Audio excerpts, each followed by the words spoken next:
Amazing facts change lives.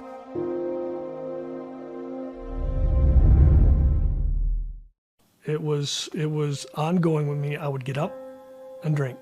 I would go to work and drink. I would come home and drink. And that was my way of life. I had an older sister, and in 2008, we received a phone call from her husband saying that she was involved in a very serious home accident. She had fallen outside on her patio. It was a concrete patio, and she hit her head because she was in a drunken stupor, and she needed emergency brain surgery because of the trauma that she had suffered. And so they were able to stop the bleeding in her brain, but her organs started shutting down one by one. So here I was, hadn't had a drink, being a full-blown alcoholic myself, hadn't had a drink in probably a full day, which was, a lifetime for me. And during the time we were watching there, and they said that she wasn't going to make it, and we had made the decision as a group, with her children present and her husband, that they were just going to go ahead and pull the plug. And during that time, watching her fade away, God forgive me, but I sat there asking her to die fast so I could go get a drink. And, I didn't even see it then. I didn't see how bad I was at that time. But, I look back on it now, and it tears me up. But alcohol, that's what it does to you. I was walking out to go to work one morning with my breakfast, which was a 6-pack of beer. And as I was climbing into my truck, it just hit me that it was enough. So I turned around, I took the 6-pack of beer, and I threw it in the trash can, and I went and told my wife I needed help.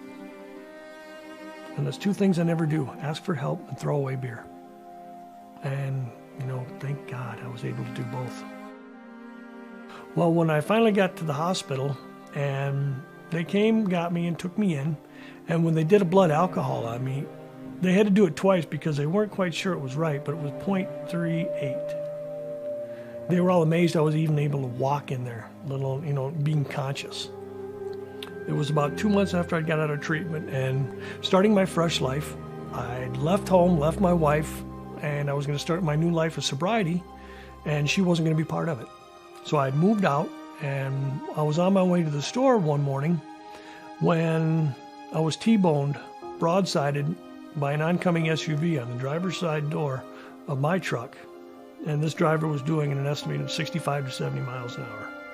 He hit me smack on my side of the door. I woke up in the passenger seat of the truck. And I remember coming to and hearing people standing outside. Look, he's still alive. There was hairline fractures in my pelvis, and there was a compression fracture in my spine. And so, on all intents and purposes, I walked away from an accident I had no business living in. Well, with a broken back, I wasn't allowed to be vertical for but very short periods of time, and I wasn't very mobile with a fractured pelvis. So I was forced to move back home. And, thank God I've got a stubborn wife who was willing to take me back and put up with all this. But during my recovery, the only thing I could really do was watch television. And so as I was thumbing through the channels, I noticed a gentleman, and I happened to stop because he was proclaiming that you can't prove biblically that the Sabbath was changed from Saturday to Sunday and that it's not biblical. And I thought, well, you know what? I think I can do this. So I took up my Bible and I did something strange to me, which was actually studied. And over the course of several months of watching this man who I would later discover was Pastor Doug Batchelor, I started trying to disprove everything he was saying. And the more I read and the more I studied, the more I found out that not only could I not disprove it, I was believing it, and I realized it was the truth.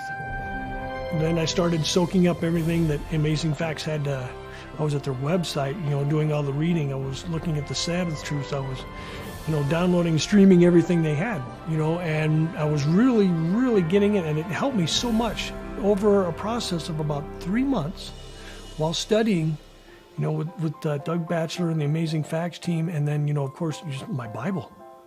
But over that 3 months, I had fallen in love with Christ like I had never had before. And not only was my back and my pelvis healed, but my soul was healed. And I experienced an emotional and a mental healing that, you know, I had been longing for years. I've got to do something. What do I do next? So I looked up in the phone book and I found the number for the local pastor. And I called him and I said, "Hi, my name's Brian. I've just been converted. Where do I go?" And the poor guy was like, "Brian, it's nice to meet you. Converted from what and go where?" And I said, "That's what I want to know." But we had a little laugh over that, and he thought it was funny. And before he knew it, I was, you know, heart and soul into this little church. And I was studying with the pastor and decided, you know, I want to be baptized. I want to be rebaptized. And we thought, great. So I did some study, and we agreed that I was going to be baptized on this date. Well, the next morning, my wife asked me, said, "Do you realize what day this is?" And I said, "Well, it's Sabbath." And, you know, Sabbath was amazing in itself. But she said, "Look at the calendar." And when I looked at the calendar, on that day was my 1-year anniversary of my sobriety. I was being baptized 1 year after being sober. And I just thought, you know, there's no such thing as coincidence. That was just amazing that God would work that for me. God has done amazing things with my life, and I have to give him, you know, all the credit, because short of just responding, you know, I've done nothing. And it's been him, and it's pleasure, absolute pleasure to be called a child of God. I'm really thankful that God used Amazing Facts television program and Pastor Doug Batchelor to make a change in my life.